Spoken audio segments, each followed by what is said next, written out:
ॐ भूर्भुवः स्वः तत्सवितुर्वरेण्यं भर्गो देवस्य धीमहि धियो यो नः प्रचोदयात्। ॐ सहनाववतु सहनौ भुनक्तु सह वीर्यं करवावहै तेजस्विनावधीतमस्तु मा विद्विषावहै। ओम शांति शांति शांति। प्रिय श्रोतागण, हम पिछले 2 दिन से आकाश महाभूत, जिसे आप स्पेस कह सकते हैं अथवा कहते हैं, के विषय में चर्चा कर रहे थे।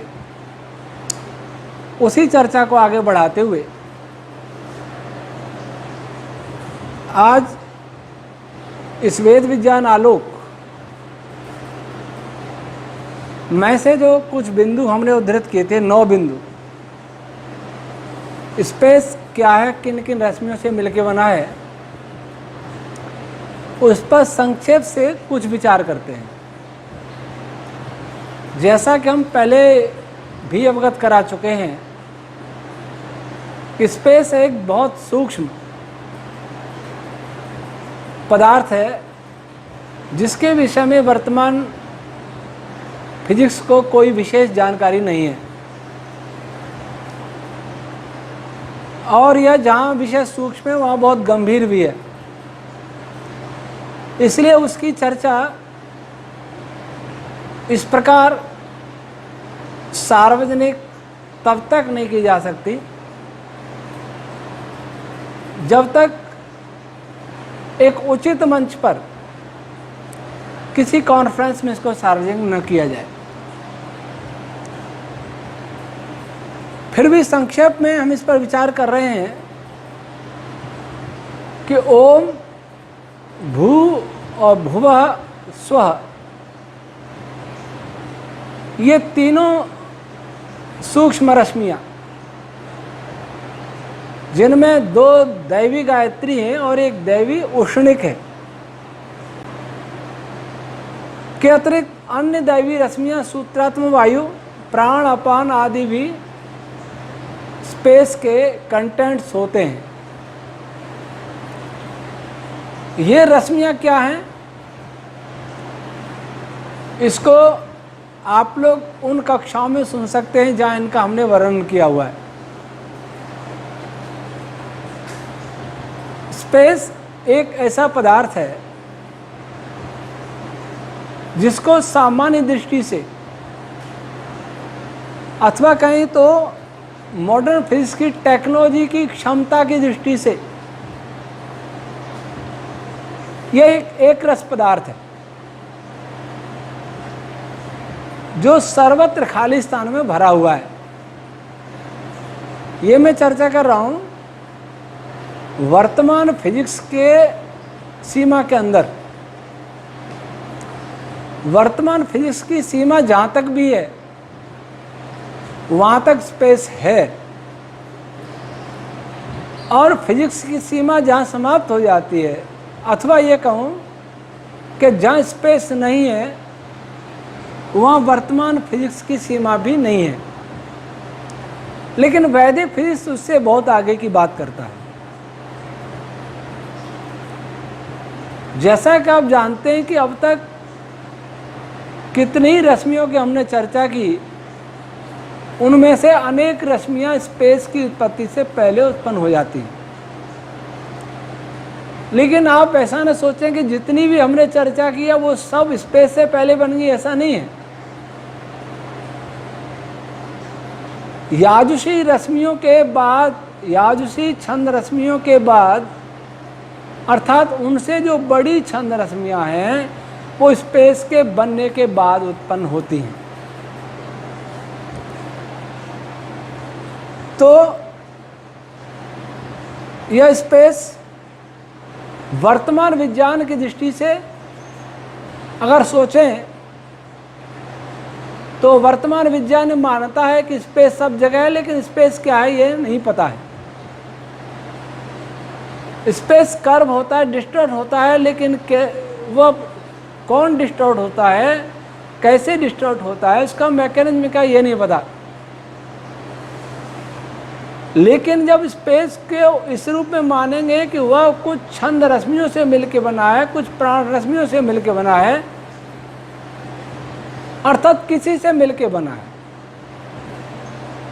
उसका कोई स्ट्रक्चर है, उसके कुछ कंटेंट्स हैं, तो वह पदार्थ डिस्टॉर्ट भी हो सकता है, वह पदार्थ एक्सपैंड भी हो सकता है, वह पदार्थ कर्व भी हो सकता है, वह पदार्थ कंडेंस भी हो सकता है, उस पदार्थ में रेयरनेस भी आ सकती है। तो ऐसा पदार्थ स्पेस है, ये वैदिक दृष्टि में, फिजिक्स की दृष्टि में ये स्पष्ट नहीं है। तो कुछ छंद रश्मियों का जो जिनका नाम हम पहले बता चुके, उनका ऐसा एक संयोग होता है, उन संयोगों से स्पेस की सूक्ष्म यूनिट्स बनती हैं और वे यूनिट्स अपने सेंटर के चारों ओर स्पिन करती रहती हैं, घूर्णन करती रहती हैं। जैसे पार्टिकल्स, जैसे खगोलीय पिंड, चाहे वो तारे हैं, ग्रह हैं, उपग्रह हैं, ये सभी अपने अक्ष पर भी घूमते हैं और किसी के चारों ओर भी परिक्रमण करते हैं। वैसे स्पेस की यूनिट्स भी अपने अक्ष पर परिक्रमण करती हैं, घूर्णन करती हैं। इनकी यूनिट्स कुछ रश्मियों से मिलकर बनी हैं और सूत्रात्मक वायु इन सारी यूनिट्स को एक दूसरे से जोड़े रखता है, लेकिन उसका जोड़ना ऐसे है कि स्पेस में से किसी भी इलेक्ट्रोमैग्नेटिक वेव्स को, किसी भी एलिमेंट्री पार्टिकल को, किसी भी बॉडी को गति करने में कोई दिक्कत नहीं आती, कोई बाधा पैदा नहीं होती। जब आप किसी ठोस पदार्थ का कोई चूर्ण रूप में है, आप या यूं समझें कि किसी ठोस में से आप राइफल की गोली चलाएंगे, उसको पास करेंगे, तो राइफल की गोली थोड़ी दूर तक जा सकती है, बहुत बड़ा अवरोध आ जाएगा, बंद हो जाएगी। टकरा के पत्थर है तो टकरा के लौट भी सकती है छेद करके।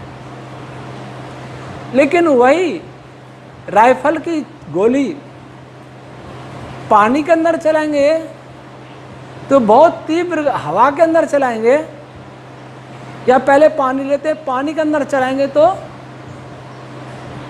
काफ़ी दूर तक जा सकती है। लेकिन जैसे जैसे आगे बढ़ेगी उसकी स्पीड कम होती चली जाएगी, अंत में रुक जाएगी, लेकिन जाएगी दूर तक। उस राइफल की गोली को अगर आप किसी हवा में से पास करेंगे, एयर से, मैं वायु नहीं कहूँगा, एयर हवा से पास करेंगे, हवा से गुजारेंगे, तो वह गोली और दूर तक जाएगी और तब वो पृथ्वी के गुरुत्वीय प्रभाव से नीचे गिरेगी। अगर पृथ्वी का गुरुत्व बल न हो तो वह गोली और भी दूर तक जाएगी। अब हवा से हल्का और क्या है? हवा से हल्का कोई है तो वही स्पेस है। अगर हवा भी अलग कर दी जाए, वैसे संपूर्ण ब्रह्मांड में कोई भी स्थान ऐसा नहीं है जहां केवल स्पेस है। मैं स्थान उसकी बात कर रहा हूं जो वर्तमान फिजिक्स की परिधि में आता है। जहां वर्तमान फिजिक्स के लॉज काम कर रहे हैं, अर्थात जिस फिजिक्स को वो जानता है उसके लॉज काम कर रहे हैं, वहां तक स्पेस है। और स्पेस के अंदर सूक्ष्म गैसें सब जगह भरी हैं, और जहां गैस नहीं भरी है वहां वैज्ञानिक मानता है कि वैक्यूम एनर्जी, डार्क एनर्जी आदि भरी हुई है। तो साइंटिस्ट कहते हैं कि खाली कहीं भी नहीं है, अर्थात मैं खाली की नहीं बात कर रहा, स्पेस भी कहीं नहीं है, केवल स्पेस, उसमें कुछ भरा हुआ है। स्पेस यदि चद्दर है तो उस चद्दर पर कुछ पदार्थ रखा हुआ है सब जगह। स्पेस को अगर कोई गुब्बारा जैसा माने तो उसमें भी कुछ भरा हुआ है। केवल स्पेस, वह कहीं नहीं है, उसमें कुछ भरा है। तो उसका अवरोध तो हो सकता है, लेकिन केवल स्पेस हो तो उसका अवरोध नहीं होता किसी इलेक्ट्रोमैग्नेटिक वेव को चलने में अथवा किसी सूक्ष्म पार्टिकल को चलने में अथवा बड़े बड़े लोकों के गमन करने में स्पेस का कोई अवरोध नहीं आता। और उसका अवरोध माने भी तो वह नगण्य, उसकी कोई गणना नहीं हो सकती। ये स्पेस की जो यूनिट्स हैं वो भी रश्मियों से बनी है, तो वे भी स्वयं रश्मि रूप है। कुछ यूनिट से बनी है, कुछ रश्मियां उस यूनिट में से उत्सर्जित होती रहती है अथवा स्पंदित होती रहती है, और कुछ दो यूनिट्स के बीच में स्पंदन होता रहता है, सूक्ष्म वाइब्रेशन होता रहता है। अब ये देखें कि क्या सभी यूनिट स्वतंत्र हैं? नहीं, सभी यूनिट स्वतंत्र नहीं है। अगर सभी यूनिट स्वतंत्र होती तो स्पेस नाम का कोई पदार्थ इस ब्रह्मांड में नहीं रहता। वे यूनिट्स भी एक दूसरे से बंधी हुई हैं, लेकिन बंधी ऐसी हैं जैसे वायु के अणु, मॉलिक्यूल्स, एयर के मॉलिक्यूल्स परस्पर आणविक आकर्षण बल से बंधे हैं। अगर बंधे नहीं होते तो हवा बिखर जाती। कुछ तो गुरुत्वीय बल के कारण और कुछ आपसी आकर्षण के कारण। यदि पानी के मॉलिक्यूल्स आपस में बंधे हुए नहीं होते आकर्षण बल के कारण, तो पानी पानी नहीं रहता, वे सभी वाष्प बनकर उड़ गए होते, वाष्प में भी बंधे रहते, लेकिन वह बंधन जल की अपेक्षा कमजोर होता है। तो स्पेस की यूनिट्स भी परस्पर बंधी रहती हैं। वायु के मॉलिक्यूल्स भी बंधे रहते हैं, जल के मॉलिक्यूल्स बंधे रहते हैं, जल या कोई भी लिक्विड,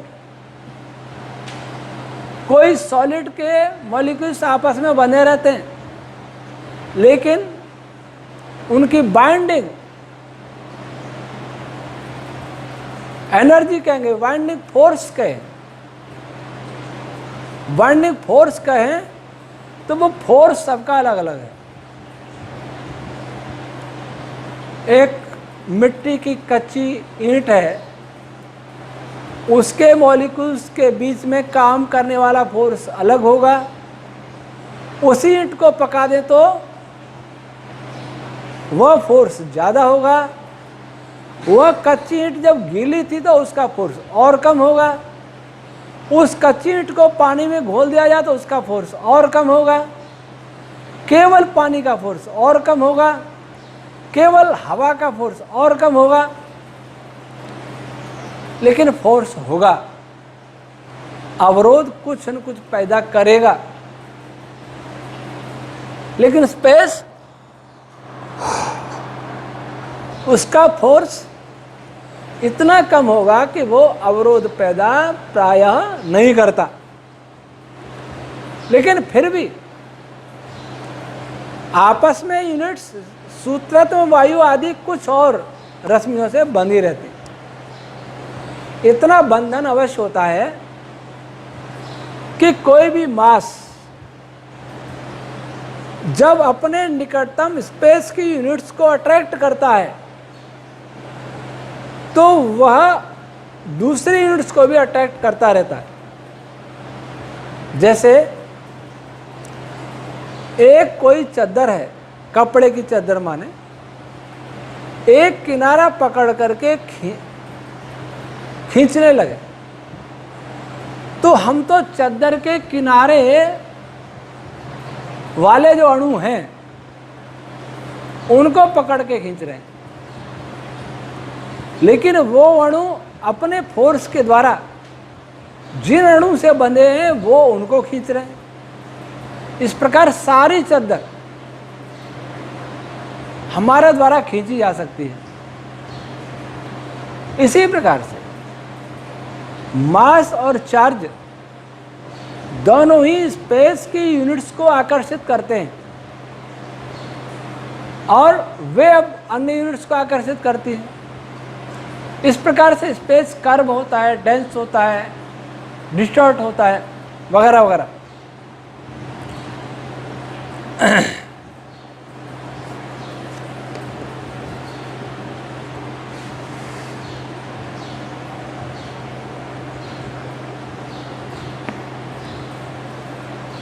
स्पेस की यूनिट्स हैं, उनमें भी एक प्रकार का बल कार्य करता है।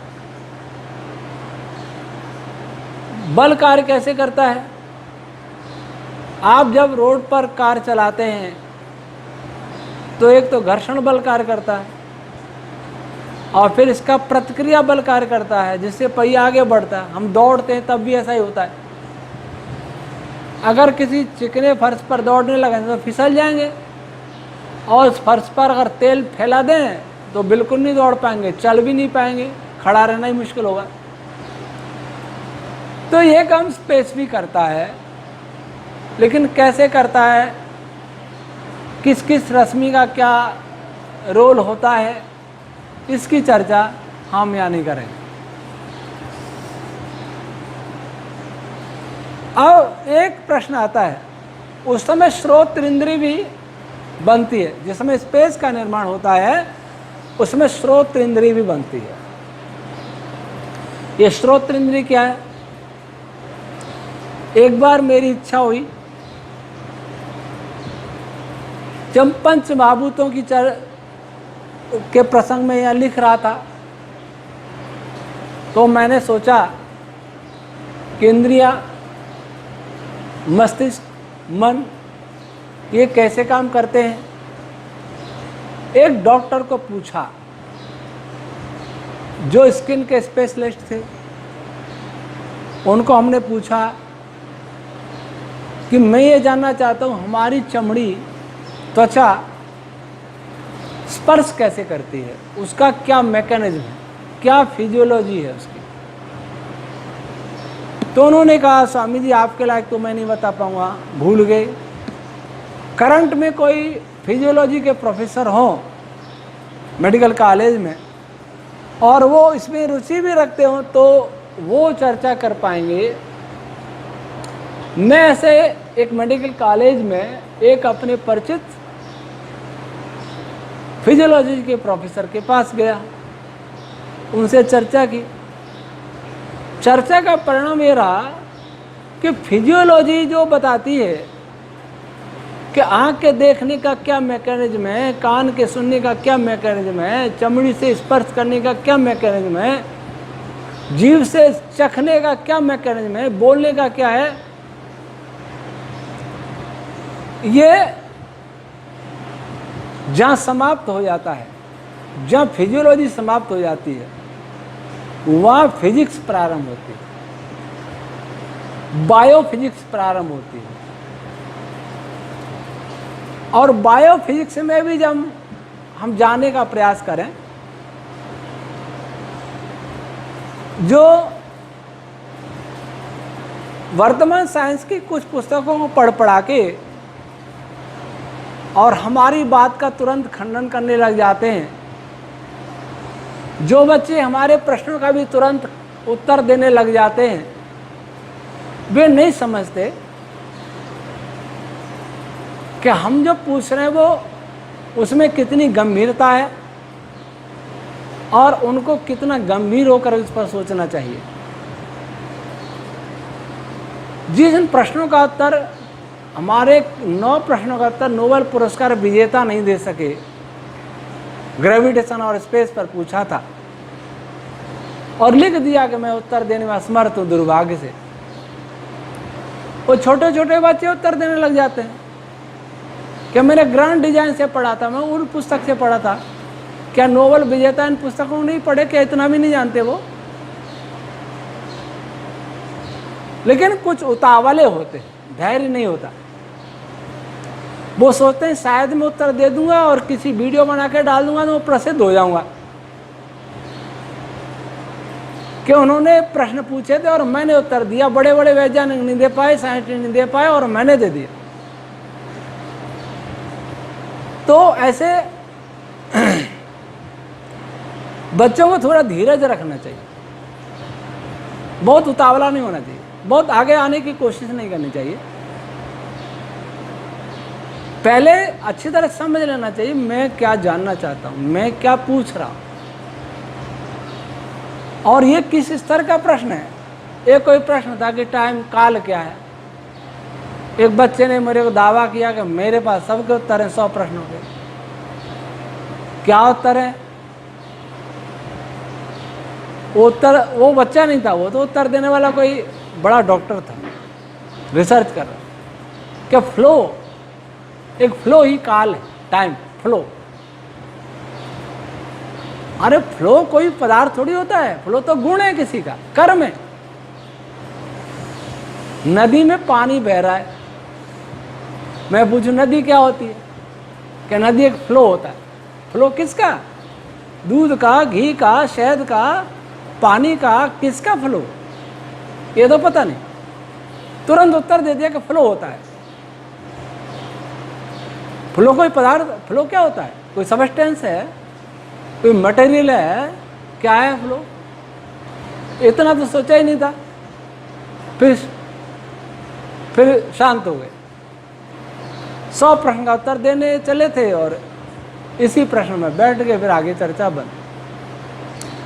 तो ऐसे उतावला नहीं होना चाहिए। उतावला होने से, जल्दबाज, धैर्य होने से, अधिक जोश से वैज्ञानिक नहीं बना जाता। हमें बहुत गंभीरता चाहिए। तो जहाँ बायोफिजिक्स समाप्त होती है वहाँ वैदिक फिजिक्स प्रारंभ होती है, और वैदिक फिजिक्स समाप्त होती है वहाँ वैदिक अध्यात्म विज्ञान प्रारंभ होता है। तो वैदिक फिजिक्स का एक भाग, एक पदार्थ है, वो है श्रोत्र इंद्रिय। कान जब ही सुनेगा जब श्रोत्र इंद्रिय का मन से संपर्क हुआ, और श्रोत्र इंद्रिय हमारे मस्तिष्क से संबंध हुआ। मस्तिष्क और मन के बीच में श्रोत्र इंद्रिय आती है। श्रोत्र इंद्रिय किसी लैब में टेस्ट नहीं हो सकती, बहुत सूक्ष्म पदार्थ है, बहुत सूक्ष्म रश्मि। तो ये प्रश्न आता है कि हाँ, अब आता है एक प्रश्न। तो श्रोत्र इंद्रिय जब भी उत्पन्न होती है जब स्पेस उत्पन्न होता है। अब एक प्रश्न आया कि वैशेषिक दर्शन में आकाश को, आकाश शब्द को आकाश का गुण कहा। परिशेषालिंगम आकाशस्य, और महाभाष्यकार, व्याकरण महाभाष्यकार पतंजलि जी ने कहा आकाश आदेश शब्द, शब्द आकाश में रहता है। इसका क्या अर्थ है? तो इसका अर्थ समझें, जैसा मैंने अभी बताया कि कुछ रश्मियां स्पेस के बनने से पहले बन जाती हैं, चंद रश्मियां, कुछ रश्मियों से स्पेस बनता है और कुछ रश्मियां स्पेस के बनने के बाद बनती हैं। ये छंद रश्मियां ही तो शब्द रश्मियां हैं, साउंड का पश्चंती रूप, उनसे सृष्टि बनी है। तो वे शब्द रश्मियां पश्चंती हो अथवा मध्यमा हो अथवा बैखरी हो, इनका बेस तो आकाश ही होता है। इसलिए आकाश का गुण बता दिया, क्योंकि आकाश अनिवार्यतः होगा, जहां शब्द होगा वहां आकाश भी होगा। और परिशेष और कोई किसी का गुण नहीं होने से माना है कि आकाश का गुण है। ठीक है, इसको ऐसे नहीं माना जैसे वायु का स्पर्श माना है, जल का शीतलता माना है या रस माना है, वैसा नहीं माना। परिचय अन्य किसी का नहीं है, तो ये स्पेस का, आकाश महाभूत का ये गुण है। मैं स्पेस और आकाश को एक साथ इसलिए बता रहा हूँ, इसका अर्थ कोई ये न समझे कि वर्तमान भौतिकी स्पेस को ये नहीं जानती कि वो क्या है। इसका अर्थ ये नहीं कि वैदिक भौतिकी नहीं जानती कि आकाश महाभूत क्या है। वैदिक भौतिकी ने ये संक्षेप में चर्चा की, 3 दिन स्पेस पर हुआ। पिछली बार हमने इस पर 6 दिन बोला था, 3 घंटा बोला था स्पेस पर, इस बार 1.5 घंटे में हमने समाप्त किया। और क्यों समाप्त किया ये भी आप सबको हमने बता दिया था। तो आकाश का विषय समाप्त होता है और समय भी समाप्त होता है। ओम शम।